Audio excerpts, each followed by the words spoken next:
Durante a semana eu vinha falando que Jean Silva tinha tudo para dar uma performance de gala no UFC 314. Tinha tudo para vencer dando show. Não só foi exatamente isso que ele fez, como ele também pode ter se consolidado como a nova grande estrela da divisão. Vamos falar sobre a vitória de Jean Silva contra Bryce Mitchell e também a grande retomada de Dominick Reyes nos meio pesados. Vamos lá.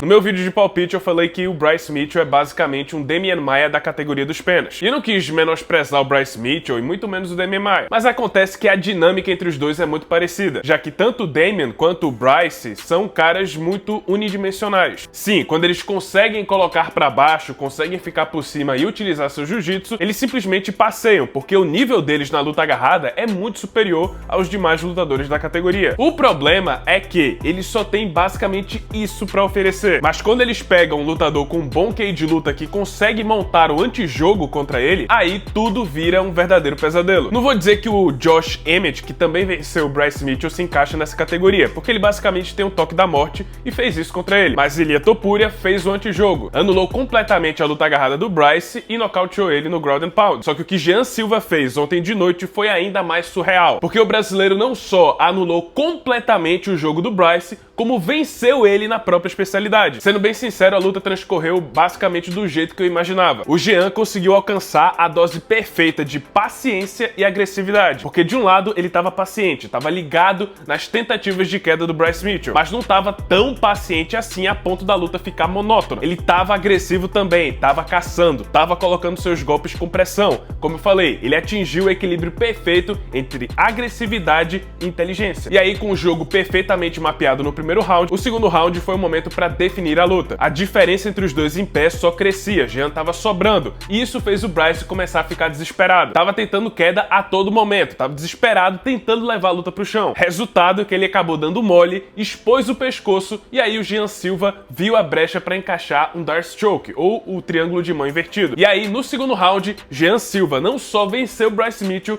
como finalizou o americano. Basicamente conseguiu afogar um tubarão. Venceu o especialista na própria especialidade. E aí fez todo aquele show, comemorou, zombou do Bryce Mitchell enquanto ele ainda estava no chão. O Jean inclusive falou que todas aquelas provocações, tudo que havia sido falado antes da luta, ele achava que fazia parte do show, só que descobriu que não era, que o Bryce Mitchell realmente estava levando a sério. Mas a grande verdade é que com essa atuação, Jean Silva chegou com o pé na porta na categoria dos penas. Não só ele vai ser ranqueado na próxima semana, como podem esperar bons casamentos para ele a partir de agora. Certamente Dana White quer ver esse cara no topo, disputando o cinturão muito em breve. Porque parem pra analisar, não é todo dia que um cara desranqueado chama tanta atenção assim. Muita gente acreditava que essa luta do Jean contra o Bryce Mitchell era o verdadeiro evento principal da noite. Muita gente só sintonizou nesse sábado pra ver o Bryce apanhando, pra ver o Jean Silva batendo no cara que falou tudo aquilo no podcast. E é justamente isso que o Dana White quer, caras que movimentem, que atraiam. Um cara que fez grande parte da torcida presente em Miami ficar latindo que nem um cachorro. Ainda mais quando esse cara demonstra um alto nível técnico. O próprio Joe Rogan falou na transmissão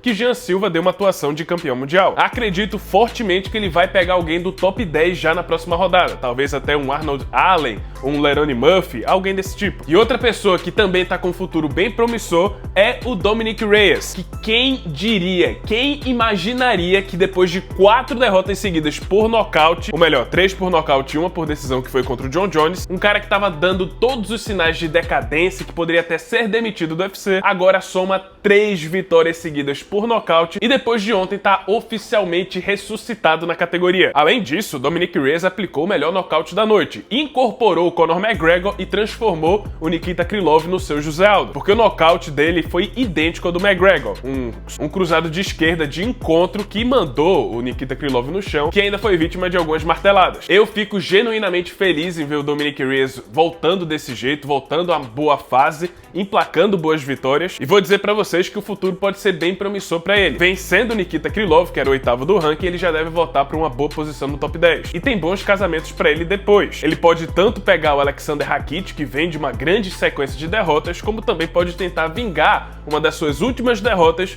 contra o Jan Blachowicz, que agora tá bem mais velho. Mas eu não me surpreenderia se daqui a alguns meses, ou daqui a um ano mais ou menos, o Dominick Reyes voltasse pras cabeças da categoria e talvez até volte a disputar um cinturão. Mas é isso, pessoal, esse foi o vídeo, espero que tenham gostado. Se você gostou, deixa seu like, se inscreve no canal, já ativando o sininho das notificações para não perder o próximo conteúdo. E é isso, muito obrigado por terem assistido e até a próxima.